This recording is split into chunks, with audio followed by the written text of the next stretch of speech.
Zbulohet receta e vjetër gjermane që ul tensionin e lartë, ja si ta përgatisni. Me këtë recetë të vjetër gjermane, ju do të arrini të luftoni presionin e lartë të gjakut dhe t'i thoni lam të mirë arterjeve të bllokuara dhe shumë më tepër. Ju do t'ju duhet xhenxhefil, hudhër, limon, 4 thelpi hudhra, pak xhenxhefil, 4 limon dhe 1 litër ujë. Së pari lani mirë limonën dhe pritini në copa të vogla.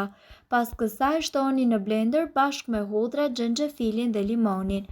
Masën e krijuar hidheni në një tenxhere me ujë të valuar. Para se të marrë valën, hiqeni nga zjarri dhe lëreni të qetësohet. Ruajini në një shishe qelçi.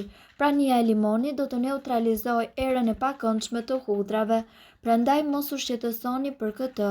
Konsumojeni këtë pije çdo ditë me stomakun bosh të paktën 2 orë përpara çdo vakti.